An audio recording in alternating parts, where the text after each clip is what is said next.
El laberinto de la desinformación, cómo las redes sociales nos manipulan y cómo podemos escapar. Te voy a contar algo que me ha estado dando vueltas en la cabeza últimamente. Estamos en un momento en el que las redes sociales, ese ecosistema que tanto amamos y odiamos, se han convertido en un arma de doble filo. La polarización es tan extrema que, cuando alguien intenta alertarnos sobre cómo ciertos intereses externos están manipulando el discurso público, muchos simplemente lo ignoran. ¿Por qué? Porque si ese discurso beneficia a nuestra ideología, nos da igual quién esté detrás. Es como si la verdad ya no importara, solo importa lo que nos conviene. Por ejemplo, recuerdo cuando se hablaba de la supuesta influencia de un país extranjero en el debate sobre la independencia de una región. Muchos de los que apoyaban ese movimiento descartaban la idea de que hubiera interferencia externa, simplemente porque no les convenía creerlo. Lo mismo pasa en otros lugares del mundo, si un discurso beneficia a un líder político, a muchos no les importa si hay intereses ocultos detrás. Es como si la desinformación se aprovechara de nuestra polarización para infiltrarse en nuestras mentes. Y aquí es donde entra el problema de las redes sociales. Si mi hija, por ejemplo, está expuesta a contenido que intenta manipularla desde un extremo u otro del espectro político, ¿cómo puedo protegerla? Es difícil, porque incluso yo, como adulto, a veces caigo en la trampa de solo creer lo que refuerza mis ideas. Es un relativismo peligroso, donde la verdad se vuelve subjetiva y solo importa lo que nos beneficia. Lo más extraño de todo es cómo, de repente, intereses aparentemente opuestos parecen alinearse. Países, gobiernos y grandes corporaciones, que en teoría deberían estar en lados contrarios, de repente comparten objetivos. Es algo que me parece profundamente inquietante y revelador de los tiempos que vivimos. Y esto no es casualidad. Desde hace años, ciertos actores han estado trabajando para desestabilizar los sistemas políticos y sociales a través de la desinformación. Su objetivo no es solo imponer una narrativa, sino hacer que la gente deje de creer en todo. Y, lamentablemente, lo han logrado. Vivimos en una especie de posmodernidad cínica, donde todo da igual y solo importa mi verdad. Pero no todo está perdido. Aunque a veces me siento como un pájaro de mal agüero, siempre he creído en la capacidad humana de tocar fondo y luego levantarse. Hay una teoría que me gusta mucho, la del péndulo. Según esta idea, aunque ahora estamos en un momento en el que la desinformación y la polarización dominan, llegará un punto en el que la gente se dará cuenta de las consecuencias reales de esto y habrá una reacción en contra. Ojalá sea así, porque la alternativa es demasiado oscura para imaginarla. A pesar de todo, sigo amando Internet. Lo amo porque me ha dado tanto, conocimiento, amistades, experiencias que nunca habría tenido de otra manera. Durante la pandemia, por ejemplo, mis amigos virtuales me salvaron. Jugábamos juntos, hablábamos, y aunque estábamos en lados opuestos del mundo, nos sentíamos cerca. Internet nos ha conectado de maneras increíbles, y eso es algo que no quiero perder. Pero para que Internet siga siendo un lugar positivo, tenemos que dejar de ser consumidores pasivos. Tenemos que tomar el control, ser activos en lo que consumimos y en cómo interactuamos. No podemos dejar que los algoritmos decidan por nosotros. Debemos buscar la curiosidad, la información, las comunidades que nos enriquecen. Esa es la clave, abandonar el piloto automático y hacer un uso responsable de Internet. Así que, si alguien está escuchando esto y siente que Internet se ha vuelto tóxico, mi consejo es simple: sé activo. Decide qué quieres ver, a quién quieres seguir, qué comunidades quieres apoyar. No dejes que la desinformación y la polarización te arrastren. Internet puede ser un lugar maravilloso, pero depende de nosotros mantenerlo así. Y, por cierto, si alguna vez te encuentras con una imagen de un perro con dientes humanos que supuestamente te da alucinaciones, no te preocupes, es solo otra leyenda urbana. Aunque, quién sabe, tal vez Internet siempre tendrá sus misterios. Lo importante es no perdernos en ellos. El laberinto de la desinformación y el futuro de las redes sociales. Hoy quiero contarte una historia que me dejó pensando mucho sobre cómo nos relacionamos con la información y las redes sociales. Todo comenzó con un bulo, uno de esos que te atrapan y te hacen creer algo completamente absurdo.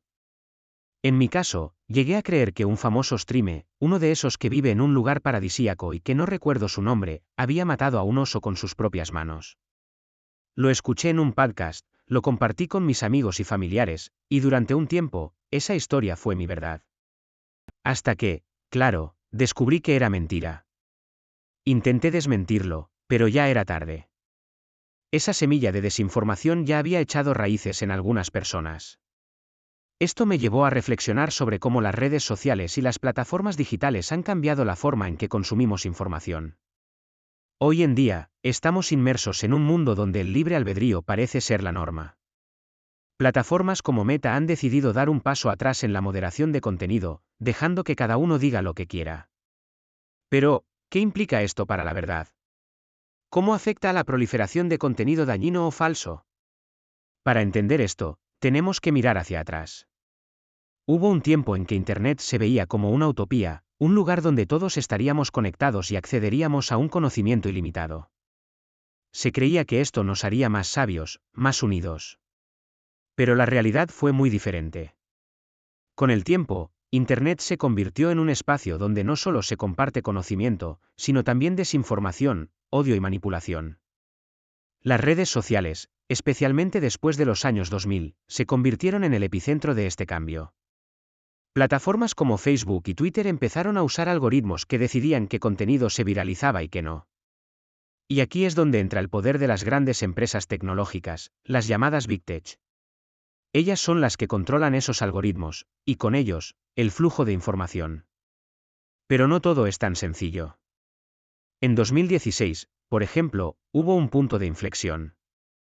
La elección de un polémico líder político en Estados Unidos puso en evidencia cómo las redes sociales podían ser utilizadas para propagar noticias falsas y manipular a la opinión pública.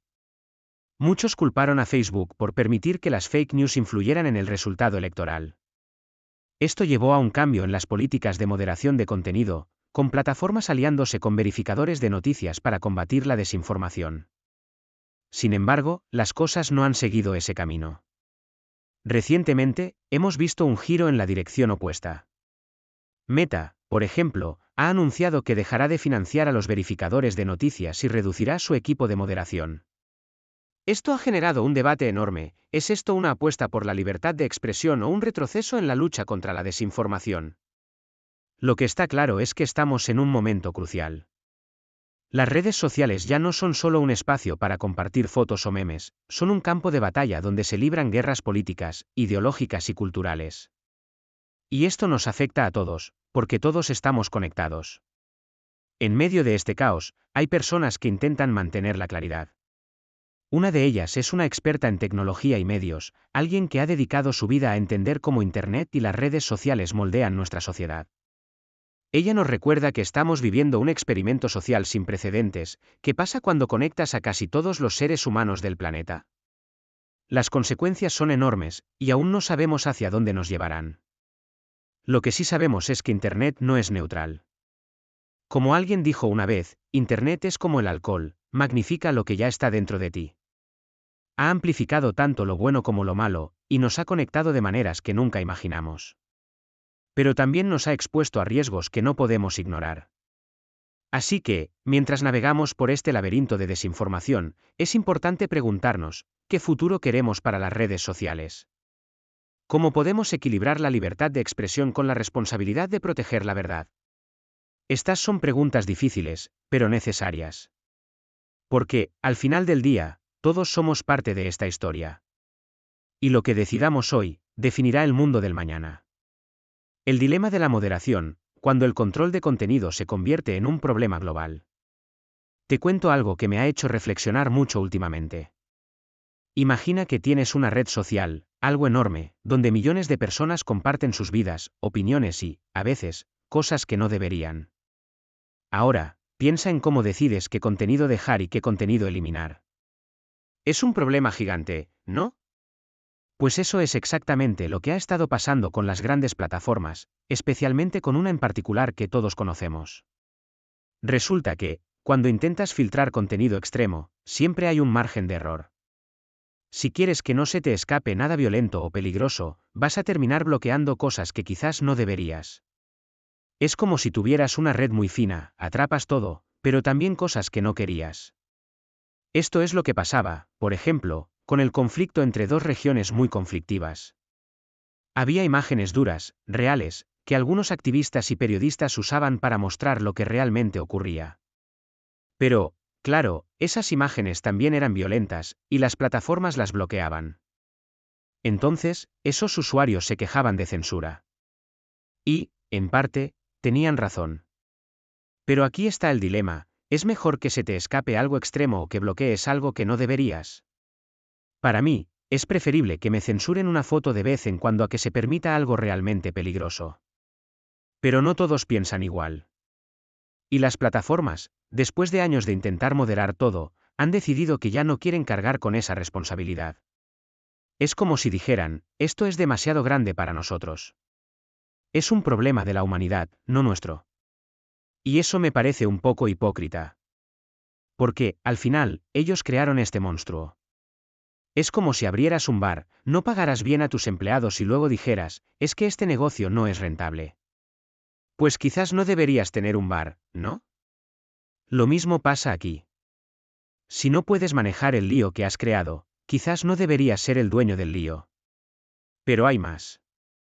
Durante años, estas plataformas se han escudado en una ley que las protege de ser responsables por lo que publican sus usuarios. Es como decir: nosotros solo damos el espacio, lo que pase aquí no es culpa nuestra. Pero, claro, eso tiene un límite. Cuando el contenido es extremo, como violencia o pedofilia, ahí sí que tienen que actuar. El problema es que ahora parece que quieren lavarse las manos de todo. Y esto se ha vuelto aún más complicado con los cambios políticos. Hay una nueva administración en el poder, y parece que las plataformas están ajustando sus reglas para alinearse con ella. Es como si dijeran: la gente quiere más libertad de expresión, pero en realidad lo que quieren es menos responsabilidad.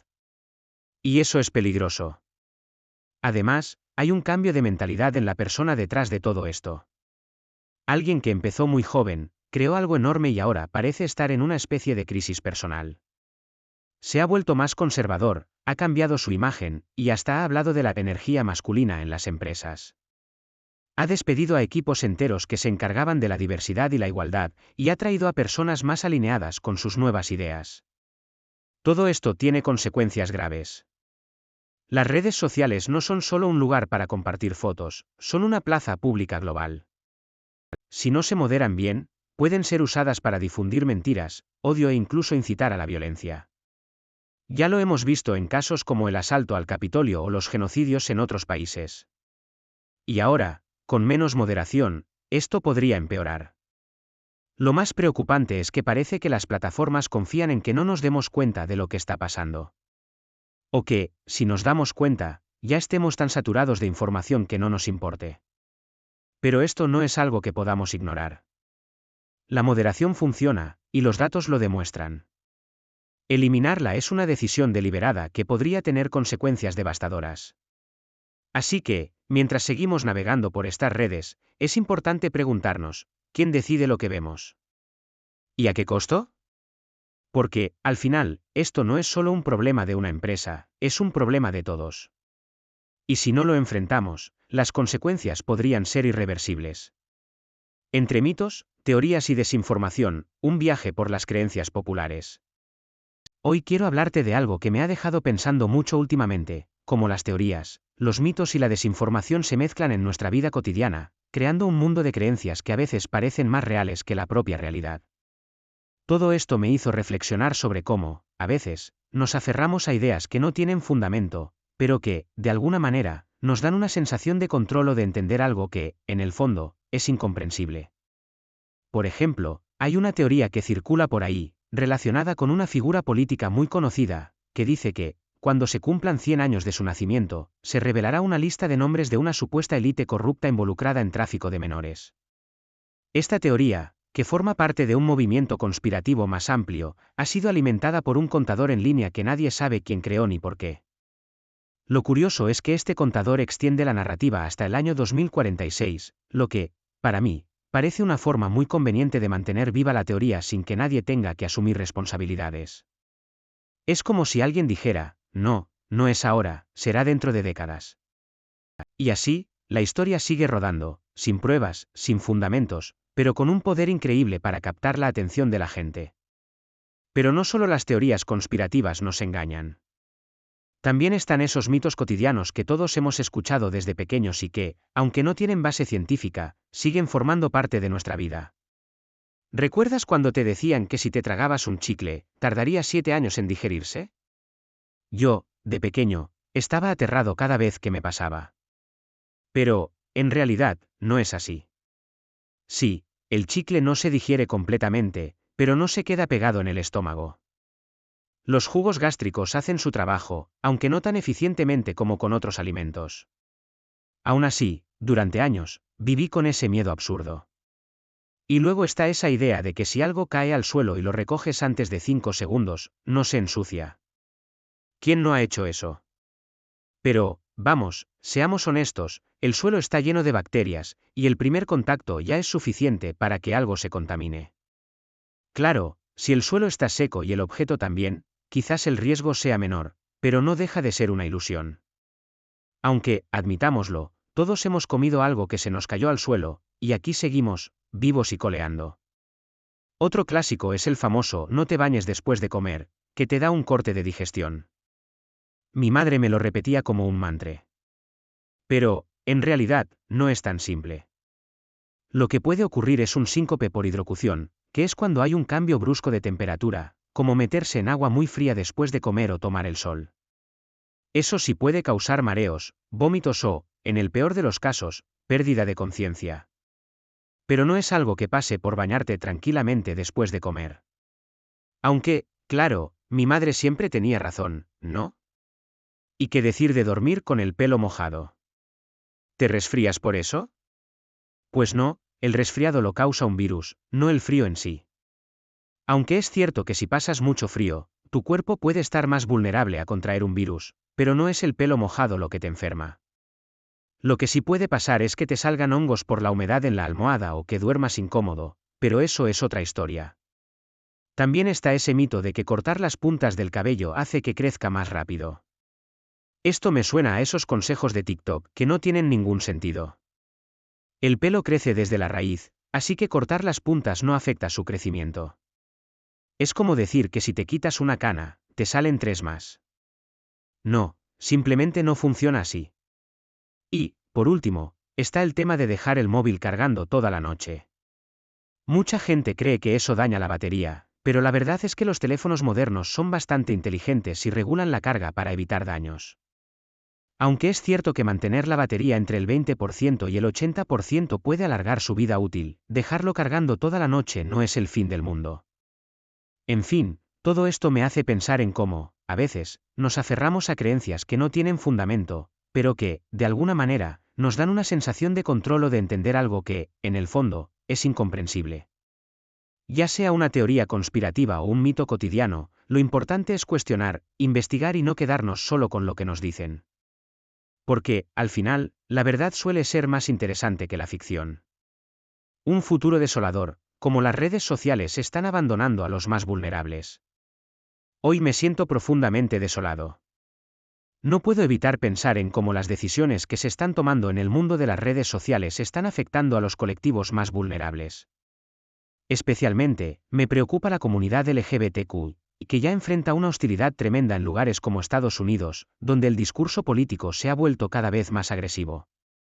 Con la vuelta de ciertas figuras políticas, parece que se ha abierto la puerta para que, en plataformas como Facebook o Instagram, se pueda decir abiertamente que estas personas están mentalmente enfermas.